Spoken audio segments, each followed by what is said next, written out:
selanjutnya yang pertama kita lakukan itu adalah pertama alatnya itu adalah kita siapkanlah suction ya. Kenapa menyiapkan suction ya? Untuk untuk ya ketika bayi atau anak tersebut mengalami sumbatan jalan nafas langsung segera dilakukan suction ya, lendir apa gitu kan ya.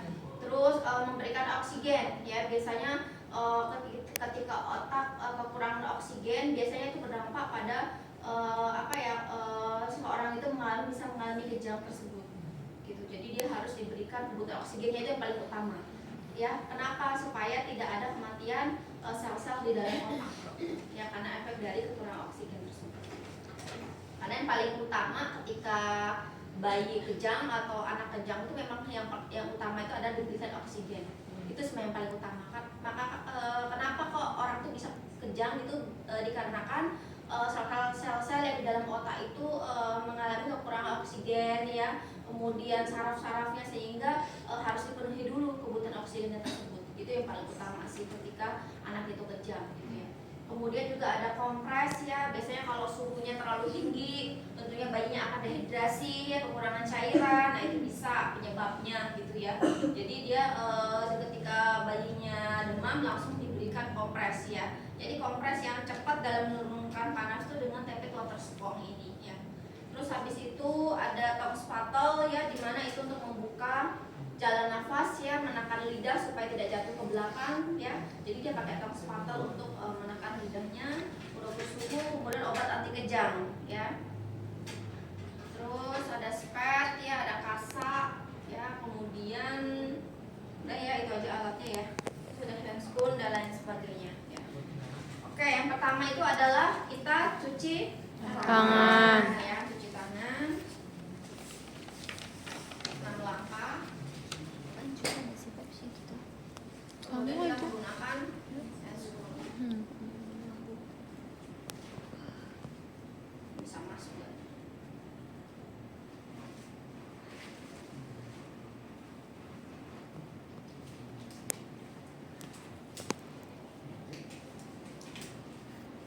Kenapa?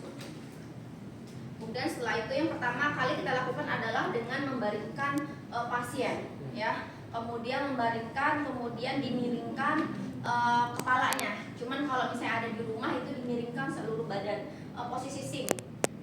Ya, tapi kalau misalnya untuk penata laksanaan di rumah sakit itu dibaringkan, kepala dimiringkan ya. Terus kepalanya ekstensi agak nongak ke atas. Kenapa? Supaya tidak menghambat jalan nafas ya. Jadi dibaringkan, kemudian dimiringkan dalam posisi ekstensi agak naik ke atas ya. Kemudian setelah itu kita ambil tong spatel yang sudah dilapisi kasa.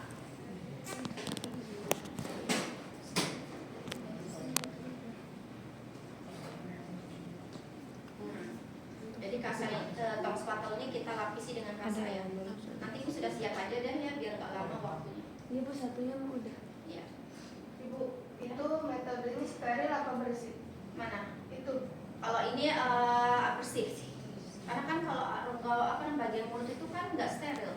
Ya kan, di sana kan ada bakteri juga kan ya, bakteri itu kan nggak selalu nggak selalu membahayakan ya, tapi ada juga bakteri baik yang fungsinya kalau di mulut kita itu untuk menghancurkan makanan gitu ya. Terus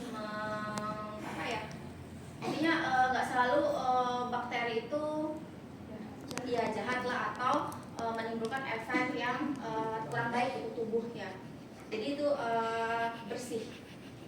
Ya, setelah itu tong spatel ini dimasukkan ke dalam mulut pasien dengan menekan lidahnya. Gitu ya. Ditekan lidahnya, kemudian dilihat ada sumbatan atau tidak. Apabila ada sumbatan, maka kita siapkan melakukan caksen. Ya. Ini prinsipnya steril ya. Ini karena memang biar cepat aja gitu ya. Kemudian setelah itu kita tekan lidah pasien, kemudian kita lakukan caksen 3 detik ya. Ya. Nah, setelah cairannya sudah diambil, hilang, kemudian kita berikan oksigen ya. Dan kan sesuai SOP. Nah,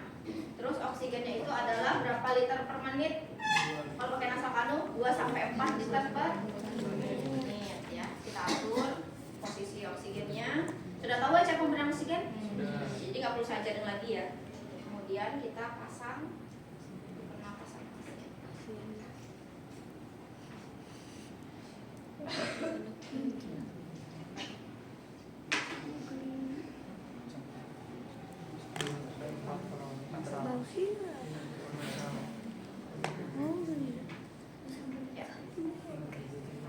ya. Kemudian habis itu kita cek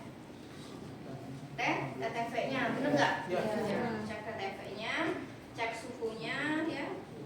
Suhu nadi dan pernapasan. Oh, tinggi suhunya, kemudian nadi, kemudian hitung pernapasan dadanya normal atau tidak. Sudah, ternyata suhunya tinggi, maka kita lakukan kompres TP water. Nah, kemudian setelah sambil kita menunggu kompres, kita sambil menilai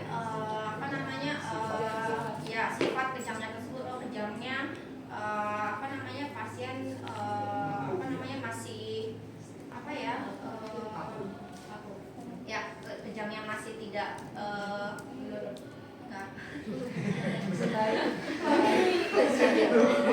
kejang yang sampai menimbulkan pasien itu dalam keadaan membahayakan lah gitu ya gitu. Kejangnya masih kejang biasa kayak misal kaku tangan kaki ya, kemudian mata ke atas gitu ya, tapi masih terlihat ya, ada yang kejang sampai matanya nggak kelihatan sama sekali atas itu loh gitu ya.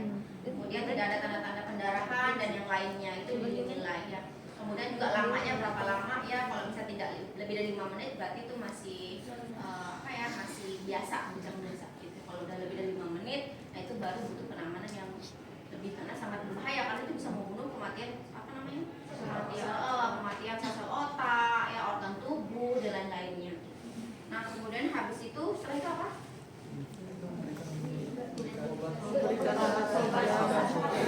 Obat kejang ya.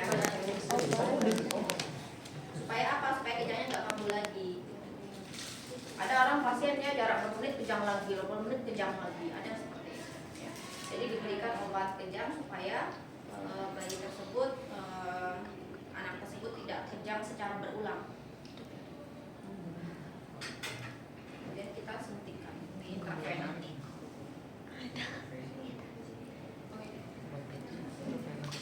Setelah itu kita identifikasi keadaan umumnya bagaimana, ya enggak?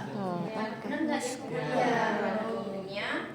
Kemudian habis itu kita cek bagaimana kondisi pasien, sudah membaik atau tidak, kejangnya sudah hilang atau tidak, apakah pasien sudah normal atau tidak, cek secara keseluruhan baik itu TTV-nya, suhunya dan semuanya. Oh sudah kembali normal, maka setelah itu baru kita rapikan alat, kemudian lepas handphone dan cuci tangan. Oh ganti pakaian bila misal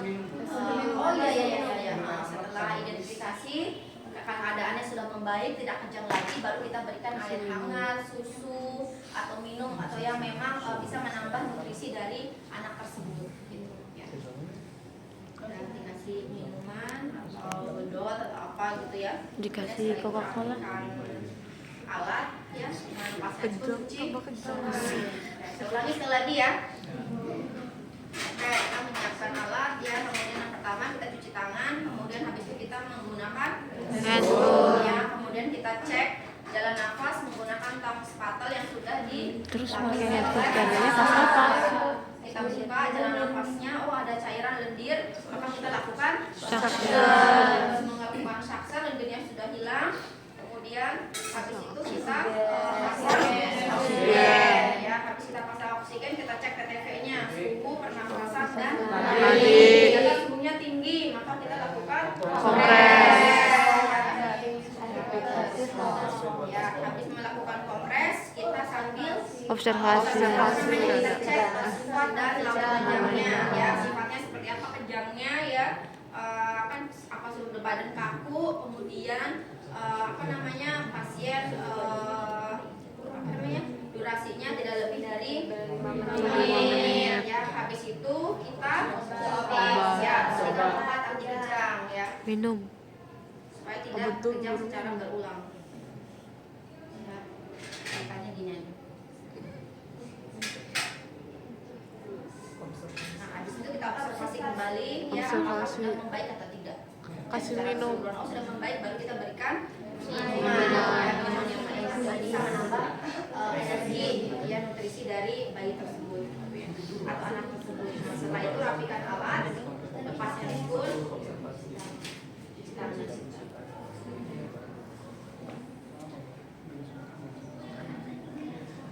Sudah. Ganti pakaiannya kalau misalnya